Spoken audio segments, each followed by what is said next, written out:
This story occurred on a rainy Saturday night in the fall of 2022.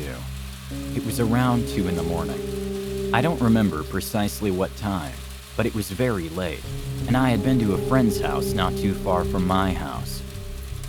We live on the outskirts of Chapel Hill, so it is rural and residential. We had been playing Monopoly, and I was on my way home. It's about 15 minutes generally, because there are long stretches, and there is zero traffic at this time. But tonight, I was driving more slowly because of the rain, and my wipers weren't the best. It was hard to see through the windshield at times, so I was being extra careful. About 5 minutes from his house was a traffic light. It was green when I got there, but a stalled car was sitting in the center of the intersection. Its headlights were on, but it was sitting in the green light, not moving. I didn't see anyone in the car, so I carefully went around the vehicle. As I passed, I tried to look closely to see if anyone needed assistance, but the rain blocked my view from my side window. After I passed, the car began to move and follow me down the road. So it wasn't stalled after all, or they were able to get it started. I don't know. I don't consider myself overly suspicious, but I kept my eye on that car in my rearview mirror for some reason. It just felt like that car was so staged in the intersection. A minute later, the car was behind me, much closer with its high beams on. I was very uncomfortable because they were tailgating me, and the weather was terrible. It was hazardous. Just then a light went on my dash. It was that tire warning light that one of my tires was low on air. It felt strange, especially at this time. This wasn't a coincidence. The car tailing me was so close, and its beams so bright, I couldn't see the car behind me. But I was only 8 minutes from home, so I kept driving. A minute later, the dash light indicated my tire was flat.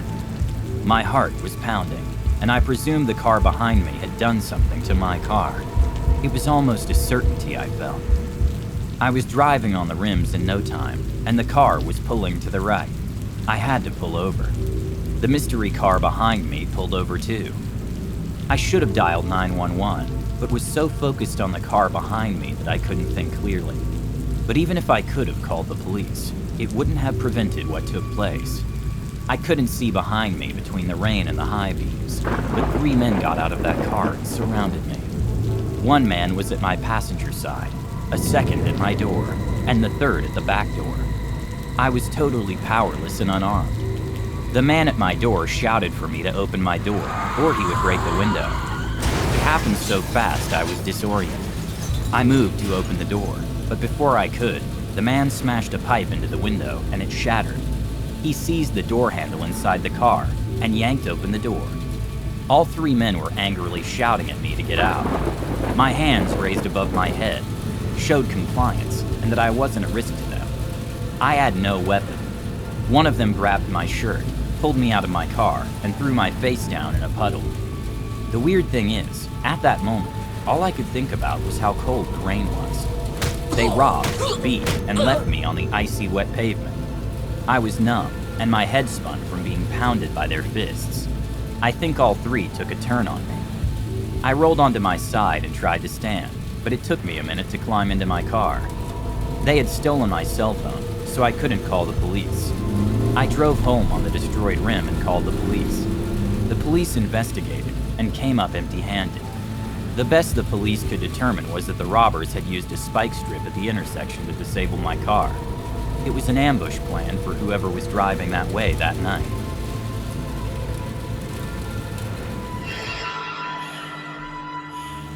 This chilling nightmare occurred several months ago and still haunts me. I had an after-school job delivering pizza in Crestview.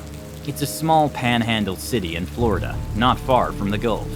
Mostly I work weekends, which I like. The pizza is really good. It is a small pizzeria with eat-in, carry-out, and delivery pizza.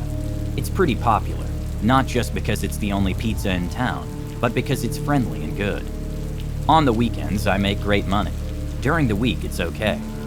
Well, like I said, this happened a couple of months ago on a Saturday night. It was pouring rain, and there were flash flood warnings and cell phone alerts to high water throughout Okaloosa County.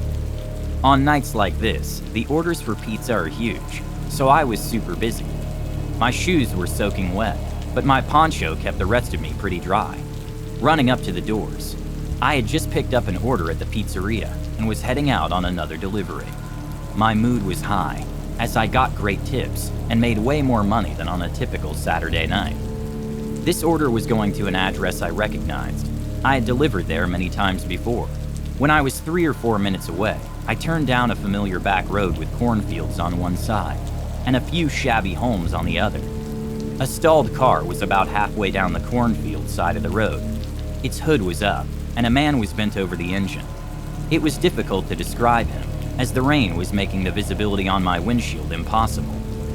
As I passed him at a slow speed so as not to splash him, he turned from the car, collapsed into a huge puddle in the road, and just sat there, putting his head into his hands. He was obviously distressed, so I pushed on my hazards and stopped beside his car. I got out, went over to him, and asked if he was okay. He didn't say anything, just looked up at me with this crazy smile. I asked him a second time, standing there in the pouring rain, if he was all right. He stared back at me blankly in his eyes, but smiling in this menacing way. I got really spooked and went back to my car. As I dropped into the driver's seat, the entire car shook. The man was no longer sitting in the puddle, but had jumped onto my car, screaming like a banshee on the warpath. He then jumped down on my driver's side, and I hit the door locks. I only saw him for a second, but that second haunts me. His face was of a madman. It was terrifying. I started my car and put it into drive. At the same time, the freak punched his fist with a rock or something through my driver's side window. His fist just narrowly missed my head. I accelerated, not thinking of hydroplaning or spinning out or anything. When I got to the crossroad, I settled down and called the police. As I made the report with the dispatch, I noticed a woman walking along the road. She didn't have a raincoat or an umbrella, just soaked to the bone in the rain. I wondered if her car was abandoned back a half mile. She said yes, so I asked who the man was. She looked perplexed and shrugged. What guy? I said there was some crazy man at her car, and I was on the phone with the police reporting it. I offered to take her to an all-night service center just a little further down the road. We waited for the police to arrive, and I gave one of them my statement. They said that they would check it out and give us an update. I called the pizzeria and told them what had happened. They said they would call the customer and send them a fresh pizza, and that I was okay to knock off for the night, as I was now exhausted and an emotional wreck. The following day, I heard back from the police. When they got to the abandoned car, no one was there. They saw the glass in the road where my window had been shattered, but no sign of anyone. I'm still anxious when driving that road for deliveries, or any time really. I think how lucky I was not to be murdered by some psycho. No one knows where the man came from or where he went. I just hope they catch him before he does kill someone.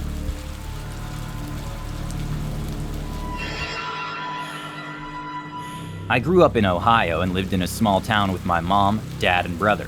I don't miss it much, and especially the spring storms that pass through nearly every day. One storm in particular, I'll never forget.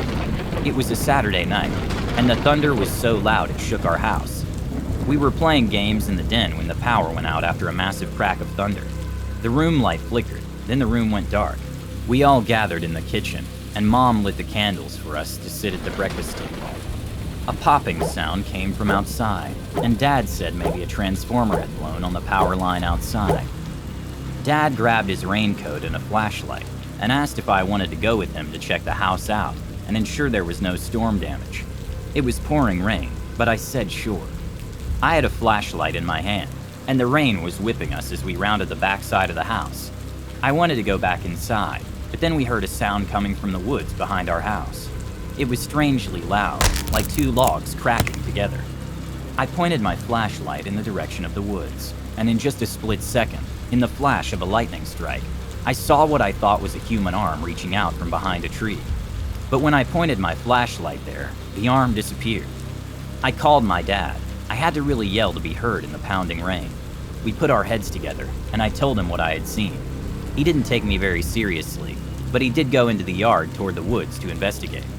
I stayed on the back porch that sheltered me a little and gave me a better view being 4 steps higher than the yard. My dad walked so far into the woods I could no longer see his flashlight. I became uneasy and grew nervous with every second that passed. I began inching toward the woods and repeatedly yelled out for my dad. In a minute, I was walking into the woods, and hearing even myself in the torrential rain was hard. Suddenly, out of nowhere, I heard footsteps not far from me. Again, I yelled out, and Dad answered back. This frightened me to the bone. My dad's voice came from my left, and the footsteps were on my right. I turned and ran in the direction of my dad's voice. Seeing his flashlight, I met up with him, and we walked back to the house together, panting from moving so quickly. I was totally out of breath when I told him of the footsteps. He told me to go inside, and that he would check out the property one more time. I entered the house and locked the door as instructed. The family, minus Dad, was in the kitchen by the back door, waiting for Dad to tell us what was out there. We expected him at the back door any moment. A minute later, we heard someone at the front door trying to open the door I had locked. I ran over with the expectation it was Dad, but before I could unlock the door, Mom touched my arm and said wait, and she looked through the peephole. She gasped, pushed me away from the door, and screamed go upstairs. At that instant, Dad entered the kitchen from the back porch door. I didn't see anything more, but I could hear my dad confronting a man out front who ran into the backwoods. But this chilling nightmare didn't end there. Our house had one of those basements where one side was ground level. Ours was on the side of the house, and it had a door to the yard. In the morning, we discovered this basement door pried open with something like a crowbar. The door frame was entirely destroyed. There were 2 pairs of muddy footprints throughout the basement. Anything of value was gone, mostly antique beer signs of Dad's and collectibles Mom had in a curio cabinet. The room was ransacked. The scariest thing we noticed was the dirty boots that went up the stairs to the kitchen door. This door has an oversized bolt, which happily, Dad had put into place last night. It stopped these intruders from entering the rest of our house. Would we have been killed in our beds as we slept during that torrential rainstorm?